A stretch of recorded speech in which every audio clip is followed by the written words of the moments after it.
Did you know that over 1.5 billion people around the world are learning English? That makes it the most studied language on the planet. Wild, right? And here's the thing. In a global marketplace, this competitive, your vocabulary isn't just about sounding smart. It's about standing out. It's about clarity. It's also about confidence and showing people that you know what you're talking about before you've even finished your sentence. It's kind of like this bow tie.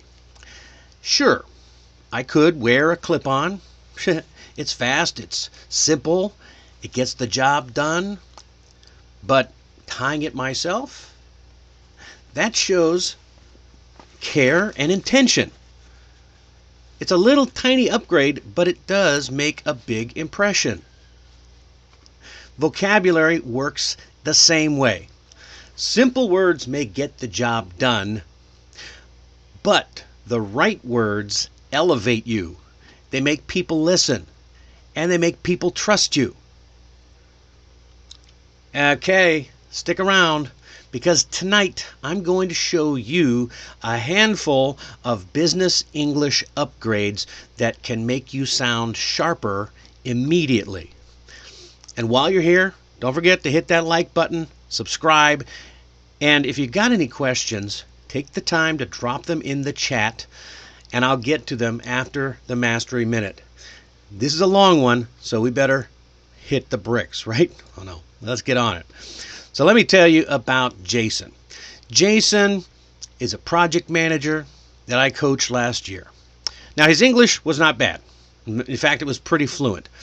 But in meetings, he used very simple vocabulary. Words like thing and stuff, do it, make it, problem. And while there's nothing wrong with those words in themselves, they made him sound junior, not like a manager. One day he walked in to the team and said, "We have a problem with the software thing." Guess what? His team just shrugged. There was no urgency because there was no clarity. Nobody knew what he was talking about. So I worked with him, and he started to change his vocabulary a bit. This time, he went in and he started by being more specific. He said, we've identified a performance issue in the latest software build. Oh, suddenly that got the engineers' attention. They snapped to attention and they got right to the problem. So, what changed about him? Nothing. He's the same guy. Same English level, but totally different reaction. He realized that it wasn't just vocabulary to communicate information. Vocabulary, the words that you use, communicates competence. And that's what we're going to break down tonight. Some practical business English hacks that will help you sound clearer and more confident and more professional right away. All right? Let's get into it. Now that we've seen how one little small vocabulary shift transforms Jason's entire presence in the room, let's talk about why this even matters. Not just for him, but for you. Look, I've coached CEOs and engineers, sales teams, and the pattern is always the same. People judge your confidence and your competence long before they judge your grammar. The words that you choose can open doors, but it's trust. They build the trust and they make people pay attention.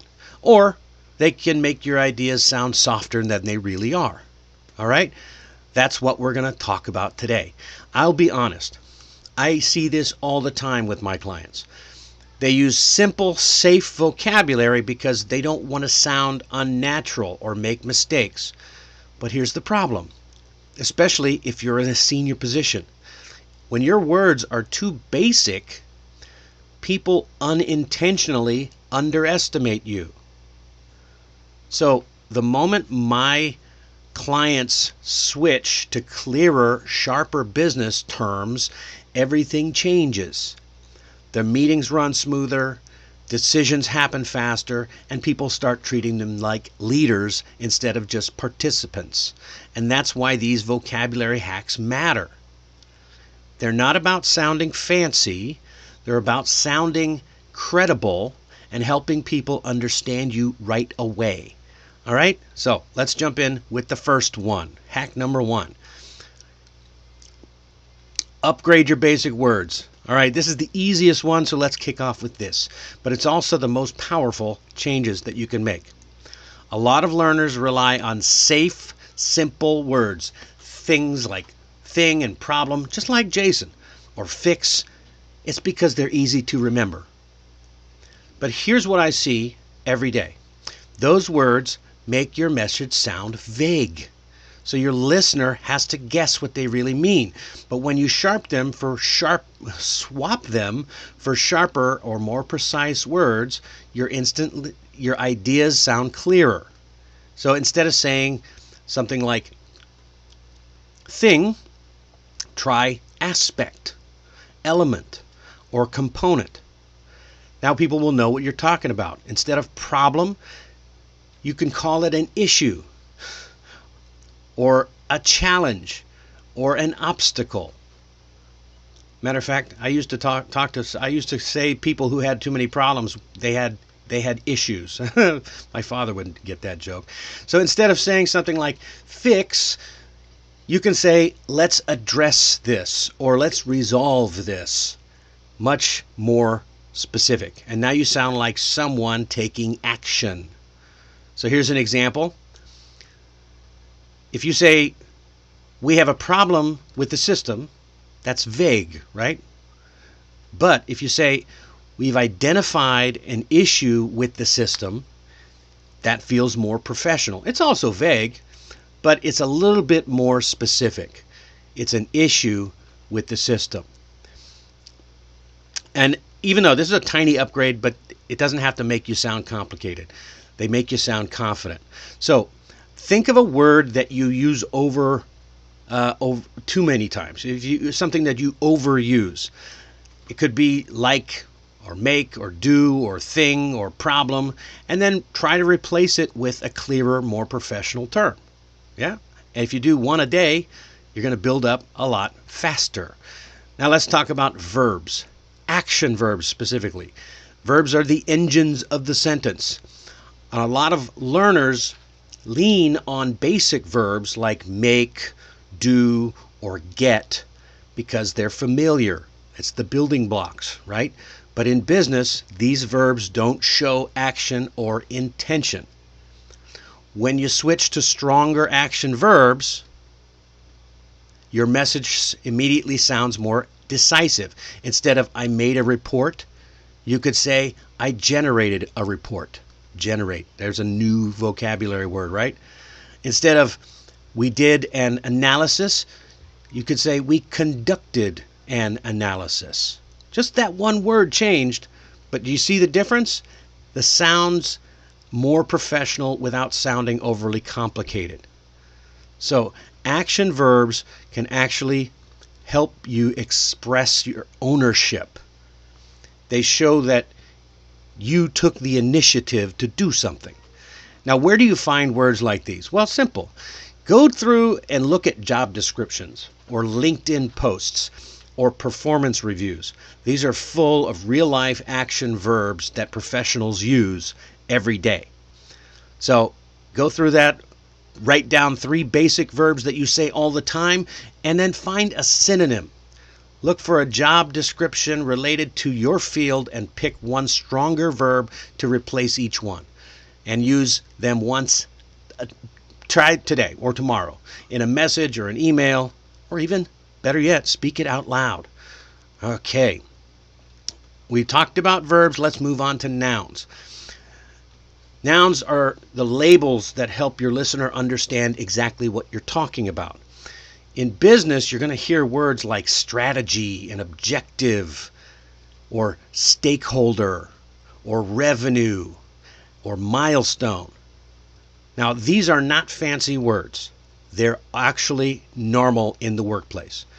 And they help you speak the language of the workplace.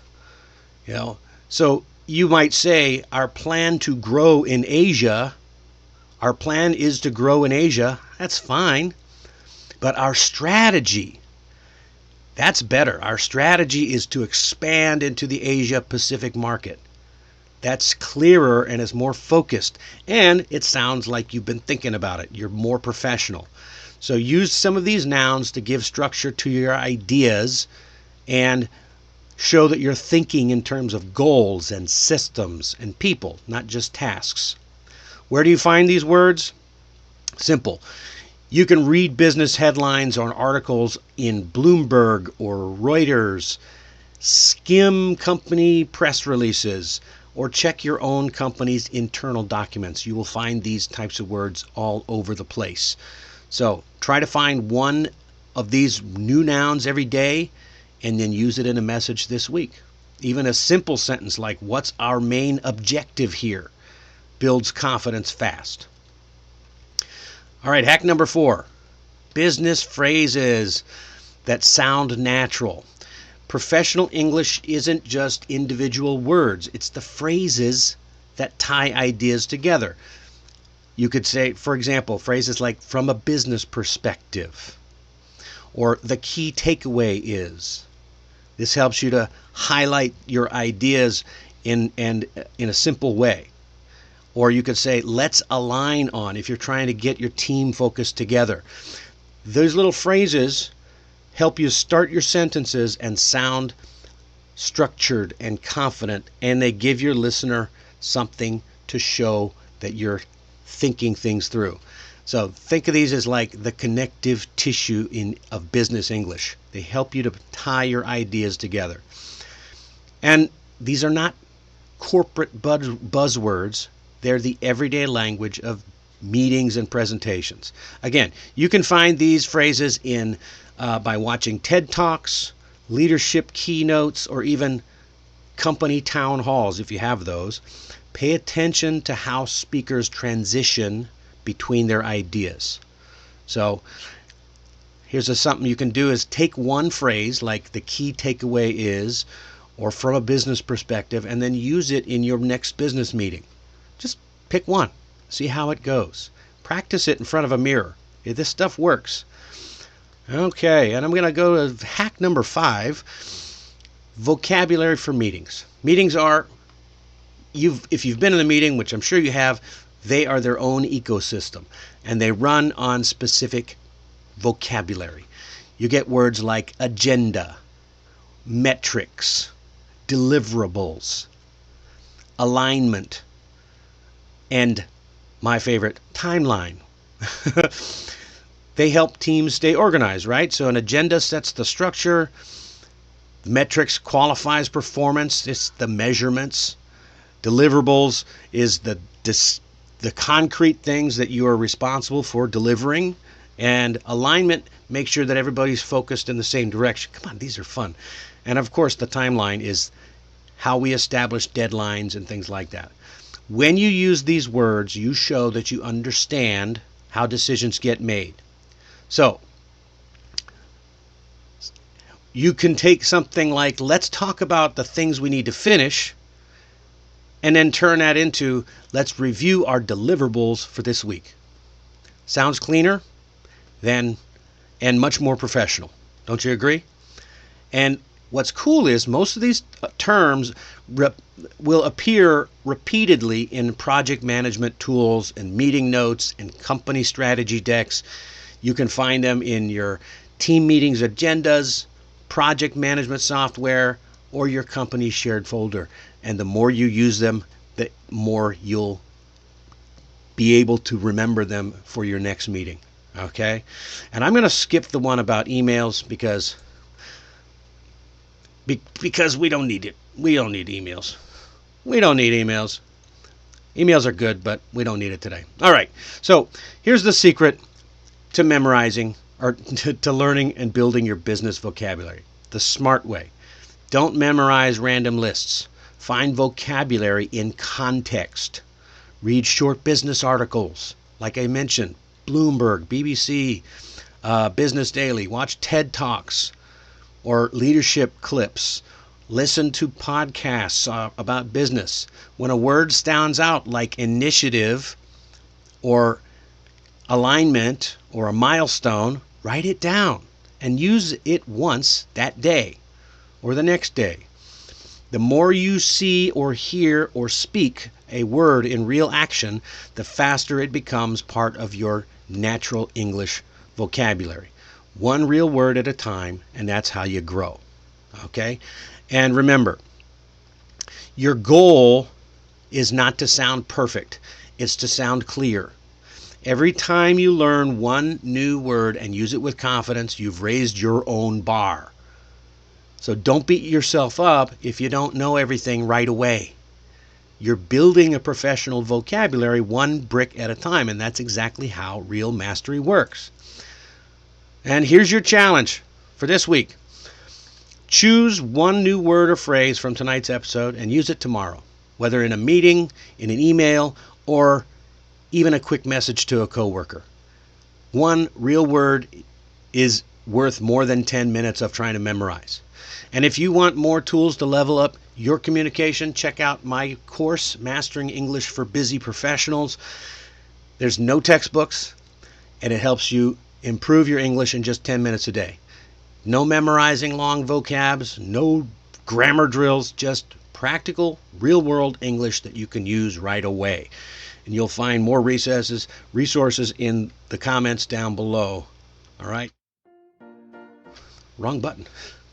Okay, now it's time for the Mastery Minute. We've gone a little over time, so let's get into it. Mastery Minute.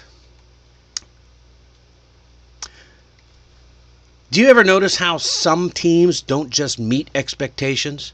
They raise them? That's where this idiom comes from.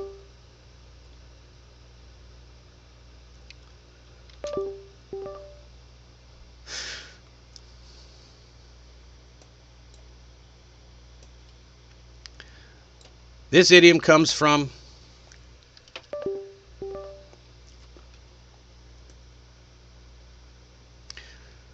Okay, are we back? We're back. So that's where this idiom comes from. This idiom is raise the bar. And the phrase actually comes from the world of track and field high jumping. And the story behind it is pretty great.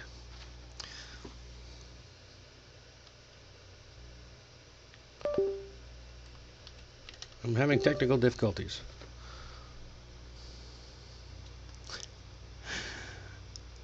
Like I said, this comes from track and field high jumping, and the story behind it is pretty great. In competition, athletes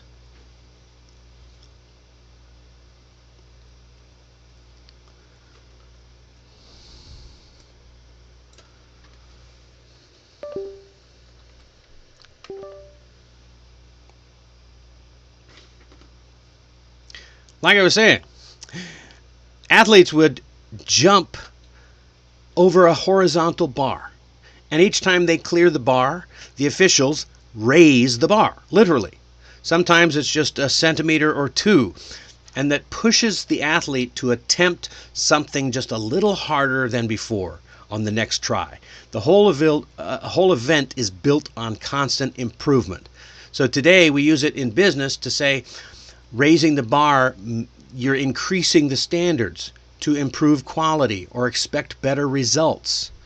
You know, one of my clients changed just 3 words in his emails, and the boss said he'd raised the bar on his communication overnight.